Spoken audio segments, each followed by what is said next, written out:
So today's topic is data and data collection. So students, fundamentally, there are two types of data. One is known as quantitative, while the other is known as qualitative. The quantitative, it represents, for example, the numbers, stats, countings, measures. So quantitatively, if you collect something, some information, it terms as quantitative data, while the qualitative, that is referring towards the quality, like the words, images, observations, photographs, they represents the qualitative data. Now there are various data collection techniques like observations, tests, surveys, document analysis, and you can collect the data from the literature review as well. From the literature based, you can collect data and you can do modeling and you can analyze it, and by experimental tests you can also collect the data. The quantitative methods, they involve the research situation with at least one independent variable which is manipulated by the researcher. There should be at least one independent variable, and we can see the cause and effect of the change on the dependent variable with respect to the independent variable in the quantitative methods.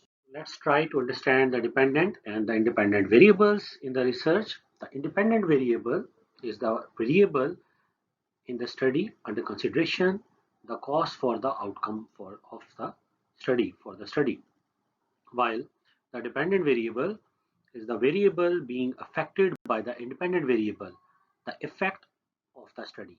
So dependent variable is actually studies the effect of the study, while the independent variables, it studies the cause for the outcome for the study. So let's see some key factors for high quality experimental design. So the first one, the data should not be contaminated by poor measurements or error in procedures. Data should be free, or there should be minimum errors in the measurements. How can we can acquire precision? We should have to be closer to the true value. So the data should be, we should avoid the data from the errors and eliminate confounding variables from the study or minimize the effect of these variables. And finally, representativeness is also important. The sample, whether it's representing the entire population or not. For example, in a class, for example, there are 45 students and some student has been given the task to have a survey. Student एक design करता है survey form, and then he put to the class, and maybe 5 students replied out of those 45. So that would not be the representation of the whole class. Also, in that kind of a research, the representatives of the gender is also important. Males and the females equally, it depends on the survey. So if the population representation is being compromised, then it means that there would be some error, the chances of error in your data collection. Similarly, if your experiment is not designed good, अगर instrument में error है, fault है, तो you will not get good results, accurate results. If you have human error है, you are not able to get good precision. It means there is an error. So also confounding variables को भी minimize करते हैं effect को survey kind of a research में. In a previous slide, a term confounding variable has been used. Let's try to understand what's actually the confounding or confounding variable uh, with an example. So let's x be some independent variable and y may be temperature or something else, whatever independent variable you want to put, and y some dependent variable like a solubility of some sort. To estimate the effect of x on y, the statisticians must suppress the effects of extraneous variables that influence both x and y. So we says that x and y are confounded by some other variables z, where whenever z is a cause of both x and y. So means uh, from apart from dependent and independent variables, there are some other kind of variables that can affect the relationship between dependent and independent variables. So we should try to fix other variables. For example, solubility of salt not only depend on the temperature, but it also depends on the agitation speed, agitation time, nature of the solvent. So other variables, they should also be considered. If we ignore them, so we may got uh, results that are not good. So we have to control the confounding variables.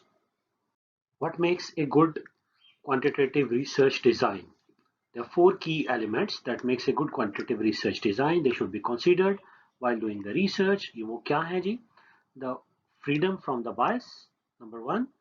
Number two, freedom from confoundings, control of extraneous variables, statistical precision. Extraneous variables क्या है? They are any variables that you are not intentionally studying in your experiments or test. When you run an experiment and you are looking to see if one variable, the independent variable, has an effect on the other dependent variable. So if you are not intentionally studying the variables that also have the effect on the dependent and independent variables, they can affect your result. So we should have to control the extraneous variables by fixing them once doing the research. So जब भी कोई research करने लगे तो सबसे पहले हम उसके apart from other things variables का इंफॉर्मेशन होनी चाहिए. Bias क्या है? Freedom for bias. The bias could be any, your personal bias, your personal point of view about certain research, or your supervisor's point of view, and you may get some different results, and you don't want to go against the supervisor's hypothesis already in his already published work. So they could be various kind of biases which we are already studied in the survey research. जो lecture है सर्वे research वाला, उसमें already मैंने आपको detail से different type of biases and errors के बारे में बताया हुआ है. Then freedom for confoundings, statistical precision भी होना चाहिए, एक्यूरेसी, प्रिसीजन, ठीक है, मीन मीडियन को कंसीडर करते हुए. So there should be statistical precision as well in your values. Bias is when observations favor some individuals in population over others. Confounding, when the effects of two or more variables cannot be separated. And extraneous variables, any variable that has an effect on the dependent variable. So hopefully by these three definitions you will be able to differentiate and understand what's the extraneous variable, confounding, and biases. So you need to identify and minimize these variables. Here's an example. It has been given like erosion potential as a function of clay content. The rain intensity, vegetation, and duration would be the considered as extraneous variables. Statistically data को error से बचाने के लिए जो आपका quantitative data है, precision and accuracy दो terms use होती हैं, they are very important. So precision, it means the sharply defined or measured, while the accuracy means truthfulness or correct value, truthful or correct. So precision actually it refers towards the agreement of individual measurements with one another, while on the other hand accuracy it refers towards the agreement of a measurement with respect to the true value. So I would like to give you a simple example in order to understand the precision and accuracy.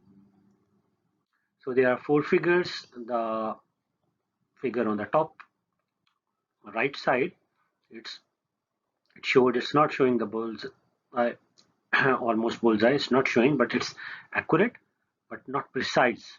The arrows they have, they are not the individual measurements. They are not agreeing with one another. While in the second one, जो कि उससे नीचे वाली है, neither accurate nor precise, and then bottom पे जो other है, it's not accurate but precise, and the final one it's both accurate. Ideal condition है both accurate and precise. So once you are doing result, so if you are not acquiring precision, it may be that there is a human error, you are not performing the experiments properly, or maybe if you are doing experiments on some instrument, maybe some instrument error, उसमें variations आ रही हैं जिसकी वजह से आपका precision नहीं आ रहा है, individual measurements agree नहीं हो रही.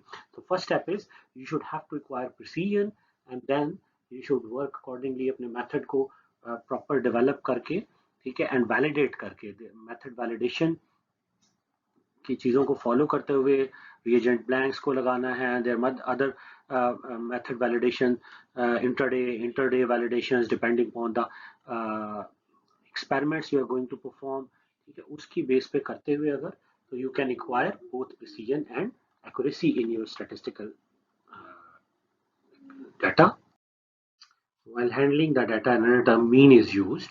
So in science terms, the means is really the arithmetic mean. So, or in simplest way, we can define the mean simply the sum of the values divided by the number of values summed. Ji median क्या होता है जी? Median consider for example the following set. You have few values. So median is the number of values plus 1 and plus 1 divided by 2. So in the first example, the total 13 values. So 13 plus 1 divided by 2. So you will get 7. So it's a central value. So on its both sides, you would have same number of values. 1, 2, 3, 4, 5, 6. In first example, 6 on the left side. 1, 2, 3, 4, 5, 6 on the right side of that value. So it's a central value. If they are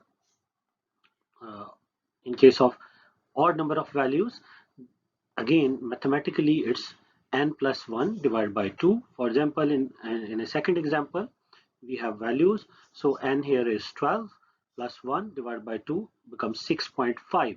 So if we observe central values, that we found that there would be two central values, 6 and 7, and even their average would be 6.5. Or we can put simply the middle value separating all values in upper 1 by 2 of the values from those in the lower half of the values. एक और term mode use होती है statistically. Let's try to understand what's the mode. So consider the set of values. We have these values, and so in this case the mode is 1 because it is the most common value. So most common repetitive value, that would be the mode in the values. So the mode can be more than 1. For example, consider another example. So usme 1 and 11, they are the mode.